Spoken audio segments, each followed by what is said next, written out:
SSC ಎಕ್ಸಾಮ್ಗೆ ತಯಾರಿ ನಡೆಸುತ್ತಿರುವ ಎಲ್ಲ ನನ್ನ ಆತ್ಮೀಯ ಸಹೋದರರಿಗೆ ಇದೊಂದು ವಿಶೇಷವಾದ ವಿಡಿಯೋ ಕ್ಲಾಸನ್ನು ಮಾಡ್ತಾ ಇದ್ದೀನಿ. ನೋಡಿ, ಈ ವಿಡಿಯೋ ಮುಗಿದ ನಂತರ ನಿಮಗೆ ಒಂದು ಒಳ್ಳೆ ಕಾನ್ಫಿಡೆನ್ಸ್ ಬರುತ್ತೆ. ಸರ್ ಮಸ್ತ್ ಹೇಳಿದಾನು, ಆಮೇಲೆ ಸರ್ ಭಾರಿ ಹೇಳಿದಾರ, ಭಾರಿ ಐತಿ, ಈ ವಿಡಿಯೋ ನಿಮ್ಮ ಬದುಕನ್ನು ಬದಲಾಯಿಸುವಂಥ ವಿಡಿಯೋ ಅಂತ ಹೇಳಿ ಕಾನ್ಫಿಡೆನ್ಸ್ಲೇ ಹೇಳ್ಬೋದು ನಾನು, ವಿಶ್ವಾಸದಿಂದ. ಏನಂತಂದ್ರೆ, ನಮ್ಮ ಹಳ್ಳಿ ಹುಡುಗರು ಇಷ್ಟು ಮಾಡಿದ್ರೆ SSC GD ಎಕ್ಸಾಮ್ ಪಾಸ್ ಆಗ್ಬೋದು ಅಂತೇಳಿ. ಹುಡುಗರು ಅಂದ ತಕ್ಷಣ ಕೇವಲ ಹುಡುಗರಿಗಲ್ರಿ, ಇಲ್ಲಿ ಎಲ್ಲ ಸಹೋದರ ಮತ್ತು ಸಹೋದರಿಗೆ ಇಬ್ಬರಿಗೂ ಇರುವಂಥದ್ದು ಒಂದು ವಿಡಿಯೋ. ಈ ವಿಡಿಯೋ ಯಾಕೆ ಈ ಟೈಟಲ್ ಕೊಟ್ಟರೆ ಅನ್ನೋದ ಈ ವಿಡಿಯೋ ಪೂರ್ತಿ ನೋಡಿದಾಗ ನಿಮ್ಗೆ ಗೊತ್ತಾಗ್ತದೆ ಸ್ನೇಹಿತರೆ. ಹಾಗಾದ್ರೆ ನೋಡ್ರಿ, ಒಟ್ಟು 25,487 ಎಷ್ಟು ರೀ? 25,487 ಹುದ್ದೆಗಳಿದಾವೆ. 25,487. ಇಷ್ಟೇ ಇರೋದಿಲ್ಲ ರೀ, ಕೊನೆ ಕ್ಷಣದಾಗ ರೀ ಇನ್ನೂ 25,000 ಹುದ್ದೆಗಳು ಆ್ಯಡ್ ಆಗ್ತಾವ್ರಿ. ಇದಂತಿ ಪಕ್ಕ. ಇಷ್ಟೊಂದು ಹುದ್ದೆಗಳಿದ್ದಾಗ ಪ್ರಯತ್ನ ಮಾಡಲೇಬೇಕು. ಹಾಗಾದ್ರೆ ಸರ ಲಾಸ್ಟ್ ಡೇಟ್ ಯಾವಾಗೈತ್ರಿ ನೋಡ್ರಿ, ಭಾಳ ಜನ ಹೊರಗೆ ತಿರುಗಾಡ್ತಿರ್ತಾರೆ, ಡೇಟಾಗಿ ಗೊತ್ತಿರೋದು. ಲಾಸ್ಟ್ ಡೇಟ್ ಡಿಸೆಂಬರ್ 31ನೇ ತಾರೀಕು. ಸರ್ ಎಕ್ಸಾಮ್ ಯಾವಾಗ ನಡೆಸ್ತಾರೆ ರೀ? ಫೆಬ್ರವರಿ ಮತ್ತು ಮಾರ್ಚ್ ಈ ತಿಂಗಳಲ್ಲಿ ಎಕ್ಸಾಮ್ ಇರ್ತೈತೆ ರೀ. ಇದೇನು ಲೇಟ್ ಆಗಲ್ಲ, 7 ತಿಂಗಳದಾಗ ರೀ. 7 ತಿಂಗಳ ಮುಂಚೆ ಇವೇನೋ ಇಲ್ಲೇ ತಿರುಗಾಡ್ತಿದ್ದು, 7 ತಿಂಗಳಾದ್ಮೇಲೆ ನೌಕರಿ ಆಗೈತೆ ಅಂತ ಅನ್ನೋದು ಹಿಂಗಾಗ್ಬೇಕು. 7 ತಿಂಗಳದಾಗ ಕ್ಲಿಯರ್, ಯಾವುದಕ್ಕೂ ಡಿಲೇ ಆಗೋದಿಲ್ಲ. ಇದು ಗೊತ್ತಿರ್ಬೇಕು, ಇಷ್ಟು ಹುದ್ದೆ ಅದಾವು, ಲಾಸ್ಟ್ ಡೇಟ್ ಐತಿ, ಆಮೇಲೆ ಫೆಬ್ರವರಿ ಮಾರ್ಚಾಗ ಎಕ್ಸಾಮ್ ಇರ್ತೈತಿ. ಸರ್ ಓಕೆ ರೀ, ನಿಮ್ಮ ತಲೆಯಲ್ಲಿ ಕಾಡುತ್ತಿರುವಂಥ ಪ್ರಶ್ನೆ ಏನಂತಂದರೆ ಈಗ ಸರ್ ಏನು ಓದ್ಬೇಕು ರೀ, ಎಷ್ಟು ಓದಬೇಕು, ಹೆಂಗೆ ಓದಬೇಕು, ಏನು ಓದ್ಬೇಕು, ಎಷ್ಟು ಓದ್ಬೇಕು, ಹೆಂಗೆ ಓದ್ಬೇಕು, ಆಮೇಲೆ ಕೋಚಿಂಗ್ ಕ್ಲಾಸ್ ಹಚ್ಚಬೇಕು ಬೇಡ ಸರ? ಇವೆಲ್ಲ ಪ್ರಶ್ನೆಗೆ ಉತ್ತರ ಹೇಳ್ತೀನಿ ಸ್ನೇಹಿತರೆ, ನೋಡ್ಕೊತ ಬರ್ರಿ. ಸರ್ ಓಕೆ ರೀ, ಈಗ ನಮ್ಮ ಹಳ್ಳಿ ಹುಡುಗರ ತಲೆಯಾಗ ಏನು ಓಡಾಕತ್ತೈತೆ ಅಂದ್ರೆ, ಸರ್ ಯಾಕೆ ಒಳ್ಳೊಳ್ಳೆ ಹಳ್ಳಿ ಹುಡುಗರು ಅನ್ನತ್ತೀರಿ ಅಂತಂದ್ರೆ ರೀಸನ್ ಐತ್ರಿ. ನೀವು ಯಾರು ಇಂಟರ್ನ್ಯಾಷನಲ್ ಸ್ಕೂಲ್ನಾಗ ಕಲ್ತಿರೋದಿಲ್ಲ. ಓಕೆ, ಆಲ್ಮೋಸ್ಟ್ ಆಲ್ ಅಚ್ಚ ಕನ್ನಡ ಮೀಡಿಯಮ್. ಆಮೇಲೆ 10ನಂತೆ 12ನಂತೆ ಕಲಿಯೋದಂತಂದ್ರೆ ನಮ್ಮ ಮನೆ ಪರಿಸ್ಥಿತಿಗೆ ಅದು ದೊಡ್ಡ ಎಜುಕೇಷನ್ ಮಾಡಿದಂಗೆ ನಾವು ನಮ್ಮ ಮನೆಗಳಲ್ಲಿ. ಹೀಗಾಗಿ ನಿಮಗಾಗಿ ಹೇಳಿ ಮಾಡಿಸಿದ್ದಂಥ ನೌಕರಿ ಇದು, ಅತಿ ಸರಳವಾಗಿ. ಆಮೇಲೆ ಲಾಂಗ್ ಟರ್ಮ್ ಪ್ರೊಸೆಸ್ ಇರೋದಿಲ್ಲ, 7 ತಿಂಗಳದಾಗ ಕ್ಲಿಯರ್. SSC GD ಸಿಲೆಬಸ್ ಹೆಂಗಿರ್ತೈತೆ ನೋಡಂಬರಿ. ಮ್ಯಾಥ್ಸ 20 ಕ್ವಶನ್ಸ್ ಇರ್ತಾವೆ ರೀ, 2 ಮಾರ್ಕ್ಸ್. 20 ಕ್ವಶನ್ ರೀ, ಪ್ರತಿ ಪ್ರಶ್ನೆಗೆ ಅಂಕಗಳು 2 ಇರ್ತಾವೆ. ಆಮೇಲೆ ರೀಸನಿಂಗ ಸೇಮ್ 20 ಪ್ರಶ್ನೆ ರೀ, 2 ಮಾರ್ಕ್ಸ್. GK ಮತ್ತು GS ಅಂದರೆ ಜನರಲ್ ಸ್ಟಡೀಸ್ ಅಲ್ಲ, ಜನರಲ್ ಸೈನ್ಸ್. ಇವು 20 ಪ್ರಶ್ನೆ ರೀ, 2 ಮಾರ್ಕ್ಸು. ಆಮೇಲೆ ಇಂಗ್ಲೀಷ್ 20 ಪ್ರಶ್ನೆ, 2 ಮಾರ್ಕ್ಸು. ಟೋಟಲಿ ಎಷ್ಟು ಆಕೈತೆ ಅಂದರೆ ಇದು 160 ಮಾರ್ಕ್ಸ್ ಆಕೈತೆ. ಎಷ್ಟು ರೀ? 160 ಮಾರ್ಕ್ಸ್. ಸರ್ ಟೈಮ್ ಎಷ್ಟು ಇರ್ತೈತೆ ರೀ? 1 ತಾಸು ಇರುತ್ತೆ. 80 ಕ್ವಶನ್ ರೀ, 1 ತಾಸು. ಒಂದು ಪ್ರಶ್ನೆಗೆ ರೀ ಭಾಳ ಅಂದ್ರೆ ಭಾಳ ಕಡಿಮೆ ಟೈಮ್ ಸಿಗ್ತೈತೆ ರೀ ಇದಕ್ಕೆ. ನೋಡಿರಿ, 80 ಕ್ವಶನ್ ರೀ, 60 ನಿಮಿಷ. 1 ನಿಮಿಷಕ್ಕಿಂತ ಕಡಿಮೆ ಟೈಮ್ ಇರ್ತೈತಿ. ಅದರಲ್ಲೂ ಮ್ಯಾಥ್ಸ್ ಮತ್ತು ರೀಸನಿಂಗ್ ಇರ್ತೈತಿ. ಇವುಗಳಿಗೆ ಜಾಸ್ತಿ ಟೈಮ್ ಬೇಕಾಗ್ತದೆ ಬಿಡಿಸ್ಲಿಕ್ಕೆ. ಹೀಗಾಗಿ ಪ್ರಾಕ್ಟೀಸ್ ಭಾಳ ಅಂದ್ರೆ ಭಾಳ ಬೇಕು. ನೋಡಿರಿ, ಪ್ರಾಕ್ಟೀಸ್ ಭಾಳ ಅಂದ್ರೆ ಇವಾಗ ಮ್ಯಾಥ್ಸ್ ಮತ್ತು ರೀಸನಿಂಗ್ ಸರ್ ಏನು ಮಾಡ್ಬೇಕು ರೀ? ಮ್ಯಾಥ್ಸ್ ಮತ್ತು ರೀಸನಿಂಗಾಗಿ ಏನು ಮಾಡಬೇಕು? ಭಾಳಷ್ಟು ಜನ ಬುಕ್ಸನ್ನು ಕೇಳ್ತಾರೆ. ಬುಕ್ಸ್ ಕೇಳೋದಕ್ಕಿಂತ ರೀ ನನ್ನ ಪ್ರಕಾರ ಬೆಸ್ಟ್ ಸಜೆಷನ್ ಅಂತಂದ್ರೆ ನೀವು ಕ್ಲಾಸ್ಗಳನ್ನ ಜಾಸ್ತಿ ಕೇಳಬೇಕು. ಯೂಟ್ಯೂಬ್ ಕ್ಲಾಸ್ಗಳನ್ನ ಮಾರ್ನಿಂಗ್ ರೀ, ಡೈಲಿ ಬೆಳಗ್ಗೆ ಎದ್ದು 2 ತಾಸು ನೀವು ಕಬ್ಬಿನ ಮೇವು ತರಕ್ಕೆ ಹೋದ್ರೆ ಮೇವು ತರಕ್ಕೆ ಹೋಗ್ರಿ, ಬೇರೆ ಏನು ಕೆಲಸ ಮಾಡತ್ರಿ ಅಂದ್ರೆ ಮಾಡಿರಿ. ನೀವು ಬೇಕಾದ ಮಾಡಿರಿ, ಮಾರ್ನಿಂಗ್ 2 ತಾಸು ಮಾಡಲೇಬೇಕು. ಸರ್ ಆಗೋದಿಲ್ಲ ರೀ ನಂಗೆ ಬೆಳಿಗ್ಗೆ ಹೇಳಕ್ಕೆ. ನಡಿಲ್ಲ ರೀ. ಯಾಕೆ ನಡಿಲ್ಲ ಅಂತಂದ್ರೆ, ನೀನು ಒಬ್ಬನ ಹೊಟ್ಟೆ ತುಂಬ್ಕೋಬೇಕು, ಆಮೇಲೆ ನೀವು ಒಬ್ಬನ ಖುಷಿಯಾಗಿರ್ಬೇಕಂದ್ರೆ ಏನು ದೊಡ್ಡ ವಿಷಯ ಅಲ್ಲ ಈಗಿನ ಜಗತ್ತಿನಾಗ. ಆದರೆ ನೀನು ನಂಬಿದಾರೆ ನಿಮ್ಮ ಅಪ್ಪ, ನಿಮ್ಮ ಅವ್ವ, ತಂಗಿ, ತಮ್ಮ ಇರ್ತಾರಲ್ರಿ, ಅವ್ರನ್ನ ಖುಷಿಯಾಗಿಡ್ಬೇಕಾದ್ರೆ, ಅವ್ರ ಹೊಟ್ಟೆ ತುಂಬಿಸ್ಬೇಕಾದ್ರೆ ಸ್ನೇಹಿತರೆ, ತಮ್ಮಂದಿರೇ, ನೀವು ಓದಲೇಬೇಕು. ಸಿಂಪಲ್ ರೀ. ಒಂದು 2 ತಿಂಗಳು ಇಷ್ಟು ಕೆಲಸ ಮಾಡೋಕ್ಕಾಗಲ್ಲ, ಮಾಡ್ತೀರಿ, ಮಾಡಲೇಬೇಕು. ನೀವು ಬೆಳಗ್ಗೆ ಸರಿ ಇಲ್ಲರಿ, ನಾ ಫಿಸಿಕಲ್ ಫಿಟ್ನೆಸ್ ಮೇಲೆ ಜಾಸ್ತಿ ಕ್ರೇಜ್ ಐತ್ರಿ ನನಗೆ, ಹೋಗಿ 5ರಿಂದ 6 ಗಂಟೆ ಮಟ್ಟ ರನ್ನಿಂಗ್ ಮಾಡು. 6ರಿಂದ 8 ತಾಸು ಕಂಪಲ್ಸರಿ ರೀಸನಿಂಗ್ ಬಿಡಿಸು. ಮಾರ್ನಿಂಗರೇ ಬಿಡಿಸು, ಇಲ್ಲದ್ರೆ ಈವ್ನಿಂಗರೇ ಬಿಡಿಸು. ನಾ ಕಣ್ಣಾರ್ಲೆ ನೋಡಿದೇನೆ ರೀ ಈ ಎಕ್ಸಾಮ್ಗಳು ಹೆಂಗೆ ಪಾಸ್ ಆಗಿದ್ದಾರೆ ಅಂತಂದ್ರೆ, ಅವರು ಕನಸಿನಾಗೂ ಗೊತ್ತಿರೋದಿಲ್ಲ ನಾನು ನೌಕರಿ ಹೋಗ್ತೇನೆ ಅಂತೇಳಿ. ಬೇರೆದರಂತೆ ನಿರೀಕ್ಷಣೆ ಮಾಡೋಕ್ಕಾಗಿರೋದಿಲ್ಲ ಅಂತಂತಾರೆ ಈ ಎಕ್ಸಾಮ್ಗಳನ್ನ ಪಾಸ್ ಆಗಿದ್ದಾರೆ. ನೀವು 10ನೇ ತನ 12ನೇ ತನ ನೀವು ಸ್ಕೂಲ್ಗೆ ಹೋಗಿದ್ದಾರೆ ಅಂದ್ರೆ ನಿಮ್ಗೆ ಮಿನಿಮಮ್ ನಾಲೆಜ್ ಇರ್ತದ. ಆದ್ರೆ ಟಾರ್ಗೆಟ್ ಮಾಡಿ ಓದೋದಿಲ್ಲ, ಫೋಕಸ್ ಮಾಡಿ ಓದೋದಿಲ್ಲ. ಓಕೆ ಸ್ನೇಹಿತರೆ, ಇಲ್ಲಿ 20 ಮಾರ್ಕ್ಸ್ಗೆ ನೋಡ್ಕೊ ಜಾಸ್ತಿ ಪ್ರಾಕ್ಟೀಸ್. ಒಂದು ಪ್ಯಾಟರ್ನ್ ಒಂದು ಕ್ವಶನ್ ನೋಡಿ ಅದನ್ನು ಮತ್ತು ಬೇರೆ ಅಂಕಿಗಳನ್ನು ಹಾಕೊಂಡ ಒಂದೇ ಪ್ಯಾಟರ್ನ್ ಮೇಲೆ 10 ಪ್ರಶ್ನೆಗಳನ್ನ ಬಿಡಿಸ್ಬೇಕು ನೀವು, ಅಂದಾಗ ಬರುತ್ತೆ ವಿಡಿಯೋ ಕ್ಲಾಸ್. ಆಮೇಲೆ ಇನ್ನೊಂದು ತಪ್ಪು ಕಲ್ಪನೆ ಆಯ್ತು ನಿಮ್ದು, ವಿಡಿಯೋ ಕ್ಲಾಸ್ ಕೇಳಿದ ತಕ್ಷಣ ನಿಮ್ಗೆ ನೆನಪುಳಿಯಲ್ಲದ. ನಿಮ್ಗೆ ಯಾವ್ದು ಇಂಪಾರ್ಟೆಂಟ್ ಅನಿಸ್ತೈತಿ ಅದನ್ನ ನೋಟ್ಸ್ ಮಾಡ್ಕೊಂಡು ಹೋಗ್ಬೇಕು. ಮಿನಿಮಮ್ ಒಂದು 4ರಿಂದ 5 ಬುಕ್ ತುಂಬೇಕ್ರಿ ನೀವು ಎಕ್ಸಾಮ್ ಮುಗಿಯೋದ್ರೊಳಗಾಗಿ. ಹೀಗಾಗಿ ಇದಕ್ಕೆ ಏನು ಮಾಡ್ಬೇಕ್ರಿ, ಪ್ರಾಕ್ಟೀಸ್. ವಿಡಿಯೋ ಕ್ಲಾಸ್ ನೋಡೋಕೆ ಬುಕ್ ನೋಡ್ರೆ ಬರುವಂಥದ್ದಲ್ಲಿದು. ಇದೇನು GK ಅಲ್ಲಿ ಬುಕ್ ನೋಡ್ರೆ ಬರೋಕ್ಕಾಗಿ ವಿಡಿಯೋ ಕ್ಲಾಸ್ಗಳನ್ನ ಜಾಸ್ತಿ ನೋಡಬೇಕು. ಆಮೇಲೆ ನೀಟಾಗಿ ನೋಟ್ಸ್ ಮಾಡ್ಕೋಬೇಕು, ಫುಲ್ ಪ್ರಾಕ್ಟೀಸ್ ಮಾಡ್ಬೇಕು. ಇದಾಯ್ತು ರೀ. ಇದಕ್ಕೆ ಜಾಸ್ತಿ ಟೈಮ್ ಕೊಡ್ಬೇಕ್ರಿ ನೀವು. ಒಂದು ದಿನದಾಗ ನೀವು 4 ತಾಸು ಓದ್ತೀರಿ ಅಂತಂದ್ರೆ ಮಿನಿಮಮ್ 2 ತಾಸು ಇದಕ್ಕೆ ಕೊಡ್ಬೇಕ್ರಿ. ಇವೆರಡೂ ಕೂಡ 2 ತಾಸು. ಓಕೆ. ಆಮೇಲೆ GK ಮತ್ತು GS ಓಲ್ಡ್ ಕ್ವಶನ್ ಪೇಪರ್ ನೋಡ್ಬೇಕ್ರಿ. ಕನ್ನಡ ಮೀಡಿಯಮ್ದಾಗ ಇರ್ತಾವ ಓಲ್ಡ್ ಕ್ವಶನ್ ಪೇಪರ್ಸ್ಗಳನ್ನ ಎಲ್ಲವನ್ನ ಸರಿಯಾಗಿ ಬಿಡಿಸ್ಬೇಕು.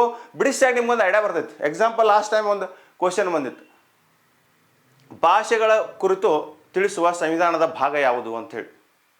ಸಂವಿಧಾನದ ಭಾಗ ಯಾವುದ್ರೆ 17. ಹೀಗಾಗಿ ನಾವೇನು ತಿಳ್ಕೊಬೇಕಂದ್ರೆ ಸಂವಿಧಾನದ ಭಾಗಗಳು ಇಂಪಾರ್ಟೆನ್ಸ್ ಇರ್ತಾವ್ರ ಹತ್ರ ಒಂದು 7-8 ಇರ್ತಾವೆ. ಅಷ್ಟು ನೆನಪಿಟ್ಕೊಂಡ್ರೆ ಸಾಕು. ರಿಲೇಟೆಡ್ ನೆನಪಿಟ್ಕೊಂತ ಹೋಗ್ಬೇಕು. ಆಟೋಮೆಟಿಕ್ ನಿಮ್ದು ಏನಾಗ್ತದೆ, GK ಕವರ್ ಆಗ್ತದೆ. GK ಮತ್ತು GS automatic old question paper ಬಿಡಿಸ್ರೆ ನಿಮ್ಗೆ ಕವರ್ ಆಗೇ ಆಗ್ತದೆ. ಆಮೇಲೆ ನೆಕ್ಸ್ಟ್ ಬರೀ ಇಂಗ್ಲೀಷ್. ಭಾಳಷ್ಟು ಜನ ನೀವು ಏನು ಮಾಡಕತ್ತೀರಿ ಅಂದ್ರೆ, ಸರ್ ಇಂಗ್ಲೀಷ್ ನನಗೆ ಬರೋದಿಲ್ಲ ಅಂತೇಳಿ ಫಿಕ್ಸ್ ಆಗಿಬಿಟ್ಟಿರಿ. ರಾಂಗ್ ರೀ ಇದ. ನಿಮ್ಗೆ 20 ಕ್ವಶನ್ದಾಗ ಇನ್ನು 20 ಹಾಕಂತಾರ ಅವ್ರ. ಅಟ್ಲೀಸ್ಟ್ 5 ಬಂದ್ರೆ ಏನು ಲಾಸ್ ಆಗೋದೈತೆ ರೀ. ಕೇಳಿ ವಿಡಿಯೋ ಸಿಂಪಲ್ ಇರ್ತಾವೆ, ಪ್ರೊನೌನ್ಸ್ ಇರ್ತಾವ್ರಿ, ಆರ್ಟಿಕಲ್ಸ್ ಇರ್ತಾವೆ. ಕೇಳಿ ಸುಮ್ಮನೆ ಮಿನಿಮಮ್ 5 ಪ್ರಶ್ನೆ ಬರ್ತಾವೆ. ಭಾಳಷ್ಟು ಜನ ಏನು ಮಾಡ್ತಾರೆ, ಇಂಗ್ಲೀಷನ್ನ ಕ್ವಿಟ್ ಮಾಡಿಬಿಡ್ತಾರೆ. ನೀವು ಇಂಗ್ಲೀಷನ್ನು ಕ್ವಿಟ್ ಮಾಡಿದಾಗ ಕೇವಲ 60 ಪ್ರಶ್ನೆಗಳಿಗೆ ಎಕ್ಸಾಮ್ ಬರ್ದಂಗೆ, ಅಂದರೆ 120 ಪ್ರಶ್ನೆಗಳಿಗೆ ಎಕ್ಸಾಮ್ ಬರ್ದಂಗೆ, ಮಾರ್ಕ್ಸಿಗೆ ಎಕ್ಸಾಮ್ ಬರ್ದಂಗೆ. ಮತ್ತು ಹೆಂಗೆ ಪಾಸ್ ಆಗಕ್ಕೆ ಸಾಧ್ಯತೆ ರೀ? ಇಂಗ್ಲೀಷನ್ನ ಬಿಡೋದಿಲ್ಲ. ಮಿನಿಮಮ್ ಬಂದರೆ ಸಾಕು ನಮ್ಗೆ ಮಾರ್ಕ್ಸ್. ಔಟ್ ಬೇಡ, ಮಿನಿಮಮ್ ಬರಬೇಕು. ಅದ್ರ ಸಲುವಾಗಿ ಕೆಲಸ ಕೊಡ್ರಿ. ನೀಟಾಗಿ ವಿಡಿಯೋ ಕ್ಲಾಸಸ್ಸನ್ನು ನೋಡಿ ನೋಟ್ಸ್ ಮಾಡ್ಕೊರಿ. Simple keywords.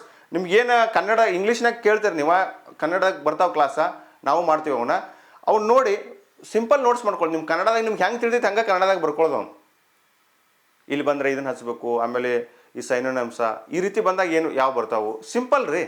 ಭಾಳ ನಾವೇನು ವಿಜ್ಞಾನ ಆಗತ್ತಿಲ್ಲ, ಇಲ್ಲಿ ರಾಕೆಟ್ ಉಡಾವಣೆ ಮಾಡಕ್ಕೆ ಹೊಂಟಿಲ್ಲ. ಆಮೇಲೆ ಇನ್ನೊಂದು ವಿಷಯ ಏನಂತಂದ್ರೆ ರೀ, ಈ ರಿಕ್ರೂಟ್ಮೆಂಟ್ದಾಗ ರೀ CISF ಪೋಸ್ಟ್ ಭಾಳ ಅದಾವ್ರಿ. ಅಂದ್ರೆ CISF ಅಂದ್ರೆ ಅದ್ರಾಗ ಒಂದು ಬೆಸ್ಟ್ ಜಾಬ್ ಅಂತಾರೆ ನೀವು. ಅದು ಸಪ್ರೇಟ್ CISF ಎಕ್ಸಾಮ್ ಬರೆಯೋಕೆ ಹೋದಂದ್ರೆ ನೀವು ಇಂಗ್ಲೀಷ್ನಾಗ ಎಕ್ಸಾಮ್ ಬರೀಬೇಕಾಗ್ತೈತೆ ರೀ. ಇಲ್ಲಿ ಕನ್ನಡದಾಗ ಅವಕಾಶ ರೀ ನಿಮಗೆ. ಇದೊಂದು ಸ್ವಲ್ಪ ಲಕ್ಷ್ಯ ಇರ್ಬೇಕು.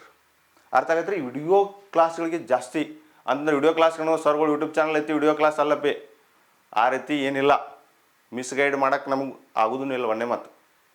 ಆಮೇಲೆ ನಮ್ಮದೇ ಕ್ಲಾಸ್ ನೋಡಂತನೂ ಹೇಳೋದಿಲ್ಲ, ನಿಂಗೆ ಇಷ್ಟ ಆದ್ರೆ ನೋಡ್ಬೋದು. ಅರ್ಥ ಆಗತ್ತೈತೆ ರೀ. ಸುಮ್ಮನೆ ಮಿಸ್ಗೈಡ್ ಮಾಡಿ ವಿಡಿಯೋ ಕ್ಲಾಸ್ ಯಾಕಂದ್ರೆ ವಿಡಿಯೋ ಕ್ಲಾಸ್ ಹೇಳ್ತದೆ ಅಂದ್ರೆ ನಿಮ್ಗೆ ನೀವು ಮ್ಯಾಥ್ಸ್ ಹೆಂಗೆ ಬಿಡಿಸೋಪ್ಪ, ನಿಮ್ಗೆ ಕಂಟಿನ್ಯೂ ಗೈಡ್ ಮಾಡಬೇಕು ಒಬ್ರೆ ಹೆಂಗೆ ಬಿಡಿಸವ. ಸ್ವಲ್ಪ ಯಾರು ಬೇಸಿಕ್ ಸ್ಟ್ರಾಂಗ್ ಐತಿ 10th ತೆಗೆದು ನೀವು ಬುಕ್ಸ್ ನೋಡಿ ಮ್ಯಾಥ್ಸ್ ಬಿಡಿಸೋದು. ಬಟ್ ರೀಸನಿಂಗ್ ಮ್ಯಾಥ್ಸ್ ಹೆಂಗೆ ರೀ ಓದ್ರಿ ತಿಳಿಯುವಂಥದ್ದಲ್ರಿ ಇದು. ಇನ್ನು GS ಓದ್ರಿ ನೀವು ಕುಂತೋದ್ರಿ ಓದ್ರೆ ತಿಳಿತದ ಇದು. ಹೀಗಾಗಿ ಇವಾಗ ಜಾಸ್ತಿ ವರ್ಕ್ ಮಾಡ್ಬೇಕು. ಸಿಂಪಲ್ ಇರ್ತೈತೆ ರೀ. ಟೈಮ್ ಕೊಡ್ಬೇಕು. ಟೈಮ್ ಈಗ ಕೊಡಲಿಲ್ಲ ಅಂದ್ರೆ ಯಾವಾಗ ಕೊಡಾರಿ. ಹೀಗಾಗಿ ನೀವು ಪ್ರಯತ್ನ ಮಾಡಲೇಬೇಕು. ಯಾಕಂತಂದ್ರೆ ಈ ಎಕ್ಸಾಮ್ಗಳನ್ನ ಬರೆಯಾರ ಯಾರೋ ನೆಕ್ಸ್ಟ್ ಜನ್ರೇಷನ್ ಇರೋದಿಲ್ಲ, ಫಸ್ಟ್ ಜನ್ರೇಷನ್ ಹುಡುಗರು ಇದ್ದಿರ್ತಾರೆ. ಇಲ್ಲಿ ಬಡತನ ಹೆಂಗಂದ್ರೆ ಬಡತನದ ವಿಷವರ್ತುಲ ಇರ್ತೈತೆ ಅಂತ ನಾವು. ಬಡತನದ ಬೇರುಗಳು ಬಹಳ ಆಳಕ್ಕೆ ಹೋಗಿರ್ತಾವೆ. ಆ ಬಡತನದ ಬೇರುಗಳನ್ನು ಕಟ್ ಮಾಡುವಂಥ ಕೆಪಾಸಿಟಿ ಅದಕ್ಕೆ ಇರ್ತೈತೆ ರೀ. ಎಜುಕೇಷನ್ಗೆ ಇರ್ತದ, ನಿಮ್ಮ ನೌಕರಿಗೆ ಇರ್ತದ. ಅದಕ್ಕೆ ಪ್ರಯತ್ನ ಮಾಡಲೇಬೇಕು. ನಿಮಗೆ ಬಡತನ ಇತ್ತಂದ್ರೆ ನಿಮಗೂ ಯಾರು ರೆಸ್ಪೆಕ್ಟ್ ಕೊಡೋದಿಲ್ಲ. ಅದು ಸ್ಪೆಷಲಿ ಹಳ್ಳಿಗಳ್ದಾಗ ನೋಡಿದಾಗ, ಹಳ್ಳಿಗಳಂತ ಅಲ್ರಿ ಎಲ್ಲ ಕಡೆನೂ ಐತಿ, ಬಟ್ ಹಳ್ಳಿಗಳ್ದಾಗ ನೋಡಿದಾಗ ನಿಮ್ಗೆ ಫೀಲ್ ಆಗಿರ್ತೈತೆ ಅದು. ಬಡತನ ಅಂತಂದ್ರೆ ಯಾರೂ ನಿಮಗೆ ಮರ್ಯಾದೆ ಕೊಡೋದಿಲ್ಲ, ನಿಮ್ಮ ತಂದೆ ತಾಯಿಗೆ ರೆಸ್ಪೆಕ್ಟ್ ಕೊಡೋದಿಲ್ಲ. ಒಂಥರ ಮುಜುಗರಕ್ಕೀಡಾಗ್ತಿರ್ತೀರಿ ನೀವು. ಆಮೇಲೆ ಡೈರೆಕ್ಟ್ಲಿ ಇಂಡೈರೆಕ್ಟ್ಲಿ ನಿಮ್ಮ ಮೇಲೆ ಶೋಷಣೆಗಳು ನಡೀತಿರ್ತಾವೆ. ಈ ಬಡವರ ಮೇಲೆ ಈ ರೀತಿ ಇರ್ತದೆ. ಇದರಿಂದ ಹೊರಗೆ ಬರೋಕೆ ಏನು ಮಾಡ್ಬೇಕು? ಓದ್ರಿ. ಸುಮ್ಮ ಎಟ್ಟಂದ್ರೆ ಒಂದು ದಿನಕ್ಕೆ 4 ತಾಸು ಓದೋಕ್ಕಾಗೋದಿಲ್ಲ ರೀ. ಇರೋದು ಒಂದೇ ಜೀವನ. ಅದು ಒಂದು ಕ್ಷಣ ನೋಡ್ರಿ, ನಿಂದು ಆರ್ಡರ್ ಬಂತು, ನಂದು ಆರ್ಡರ್ ಬಂದೈತಿ, ನಾಲ್ಕು ಸೆಲೆಕ್ಷನ್ ಆಗಿದನು, ನಂದು ಆರ್ಡರ್ ಬಂದೈತಿ, ನಾಲ್ಕು ಸೆಲೆಕ್ಷನ್ ಆಗಿದ್ದಾನೆ ಅಂತೇಳಿ ಒಂದ್ಸಲ ಹೇಳ್ರಿ, ಅವ್ರ ಕಣ್ಣಾಗ ಒಂದು ಭಾವನೆ ಬರ್ತೈತೆ ರೀ, ಫೀಲ್. ಆ ಭಾವನೆ ಒಂದು ಪ್ರೌಡ್ ಫೀಲ್ ಬರ್ತೈತೆ ಅವರಲ್ಲಿ. ಹೆಮ್ಮೆ ಬರುತ್ತೆ, ನನ್ನ ಮಗಳು ಹಿಂಗೆ ಅಚೀವ್ಮೆಂಟ್ ಮಾಡಿದಾರೆ ಅಂತೇಳಿ, ಹಿಂಗೆ ಸಾಧನೆ ಮಾಡಿದಾರೆ ಅಂತೇಳಿ. ಅದು ಅವ್ರ ಕಣ್ಣಲ್ಲಿ ನೀವು ಅದನ್ನು ನೋಡಿ ಅಂದ್ರೆ ಅವ್ರ ಮುಖದಲ್ಲಿ ನಿಮ್ಮ ಜೀವನ ಸಾರ್ಥಕ ಆಯ್ತು. ಇದಕ್ಕೇನು ದೊಡ್ಡದು ಏನು ಮಾಡಬೇಕಾಗಿಲ್ಲ. ನೀವು ಸಿಂಪಲ್ ಡೈಲಿ 4 ತಾಸು ಇಷ್ಟು ಮಾಡೋಕ್ಕಾಗಲ್ಲ ಅಂದ್ರೆ ಹೆಂಗೆ? ಬೇಕಾದ ಕೆಲಸ ಮಾಡಿರಿ. ಹೊಲ್ದಾಗ ಕೆಲಸ ಮಾಡೋದಕ್ಕೆ ಯಾರೋ ಬೇಜಾರು ಮಾಡ್ಕೋಬೇಡ್ರಿ. ನೀವು ಹೊಲ್ದಾಗ ಕೆಲಸ ಮಾಡಿರಿ, ಕೂಲಿ ಕೆಲಸ ಮಾಡಿರಿ, ಯಾವ ಕೆಲಸ ಮಾಡೋದು ತಪ್ಪಲ್ಲ, ಅನಾರು ಬೇಕಾದಂಗೆ ಅನ್ಬೋದು ರೀ. ಬಟ್ ಇಷ್ಟು ಟೈಮ್ ಕೊಡ್ರಿ ಅದ್ರೊಳಗೆ ಏನಾಗೋದಿಲ್ಲ. ಒಂದು 4 ತಾಸು 2 ತಾಸು ಕೊಡ್ರಿ, ರೆಗ್ಯುಲರ್ ಕೊಡ್ಬೇಕು. ಮತ್ತು ಒಂದಿನ ಫುಲ್ 2 ತಾಸು ಓದ, ಮತ್ತು 4 ದಿನ ಏನೈತಿ ಅನ್ನೋ ಗೊತ್ತಿಲ್ಲ. ಆ ರೀತಿ ಯಾವತ್ತೂ ಮಾಡಬೇಡ್ರಿ. ಪಕ್ಕ ಸೆಲೆಕ್ಷನ್ ಆಗೈತೆ ರೀ. ಮುಂದೆ ಬರ್ರಿ, ಮತ್ತೇನೈತಿ ಅಂತ ನೋಡೋಣ. ಈಗ ನೋಡ್ರಿ ಏನೇನು ಮಾಡ್ಬೇಕಂತ ಹೇಳಿ ಗೊತ್ತಾಯ್ತಲ್ಲ ರೀ. ಸಿಂಪಲ್ ಇದೆ, ಟೈಮ್ ಕೊಡ್ಬೇಕು. ಇದಾದ ನಂತರ ಸರ್ ಫಿಸಿಕಲ್ ಹೆಂಗೆ ಇರ್ತೈತಿ ಆಮೇಲೆ ಅಂತ ಅನ್ಬೇಡ್ರಿ. ಇದು ನಮ್ಮ ಬಾಯ್ಸ್ ಅಥವಾ ಮೇಲ್ಗೆ ಎಷ್ಟು ಇರ್ತೈತಿ ಅಂತಂದ್ರೆ 170 ಸೆಂಟಿಮೀಟರ್ ಹೈಟ್ ಇರ್ತೈತಿ. ಇದೇ ಇಂಪಾರ್ಟೆಂಟ್ ರೀ. ಆಮೇಲೆ ಫಿಮೇಲ್ಗೆ 157 ಸೆಂಟಿಮೀಟರ್, 157 ಸೆಂಟಿಮೀಟರ್ ಇರ್ತದೆ ಹೈಟ್. ಇಷ್ಟಿದ್ದಾರೆ ಅಡ್ವಾಂಟೇಜ್. ಆಮೇಲೆ ನಾವು ರನ್ನಿಂಗ್ ನೋಡ್ಬೇಕಾದ್ರೆ, ಫಿಸಿಕಲ್ ನೋಡ್ಬೇಕಾದಂದ್ರೆ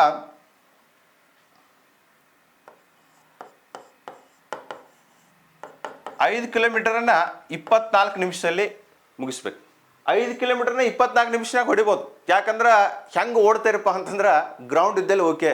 ಗ್ರೌಂಡ್ ಇಲ್ಲದ ಊರಾಗ ಡಾಂಬರ್ ರೋಡ್ ಕೇಳಬೇಕು, ಅಷ್ಟು ಕೆಟ್ಟ ಓಡ್ತಾರೆ. ಯಾಕಂದ್ರೆ ಹಳ್ಳಿ ಪವರ್ ಹಂಗೆ ಇರ್ತಿದ್ರು. ಹಳ್ಳಿ ಪವರ್ ಹಂಗೆ ಇರ್ತದೆ. ಡಾಂಬರ್ ರೋಡ್ ಕೇಳಬೇಕು, ಹಂಗೆ ಓಡ್ತಾರೆ. ಇದೇನು ಸಮಸ್ಯೆ ಇಲ್ಲ. ನಿಮ್ಗೆ ಹೈಟ್ ಅಷ್ಟ ನೋಡ್ಕೋಬೇಕು. ನಿಮಗೆ ಗರ್ಲ್ಸ್ಗೆ ಹೆಂಗಿರ್ತೈತಿ ನೋಡ್ರಿ,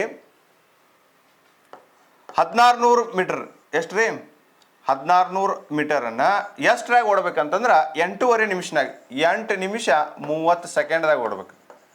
ಪಾಸಿಬಲ್ ಐತ್ರಿ ಇದು, ಏನು ಅಂತ ಅಗಾಧಕಾರಿ ಇಲ್ಲ. ಬಟ್ ಎಕ್ಸಾಮ್ಗೆ ಟಾರ್ಗೆಟ್ ಮೇನ್. ಇದು ಹೈಟ್ ಅಷ್ಟು ನಿಮ್ಗೆ ಗೊತ್ತಿಲ್ಲ. ಫಿಸಿಕಲ್ ಆಲ್ಮೋಸ್ಟ್ ಆಲ್ ಎಲ್ಲರೂ ಸೆಲೆಕ್ಷನ್ ಆಗ್ತೀರಿ. ಯಾಕಂದ್ರೆ ಫಿಸಿಕಲ್ ಎಷ್ಟು ಕರೀತಾರೆ ಅಂದ್ರೆ 1:20 ಇರ್ತೈತೆ ರೀ. ಒಂದು ಸೀಟಿಗೆ 20 ಇರ್ತೈತೆ ರೀ. ಈ SSC GD ಒಳಗೆ ಫಿಸಿಕಲ್ ಬರೋದು ಇಂಪಾರ್ಟೆಂಟ್ ಅಲ್ರಿ, ಫೈನಲಿಸ್ಟಾಗ ಹೆಸರು ಕೊಂಡ್ಬೇಕು ರೀ.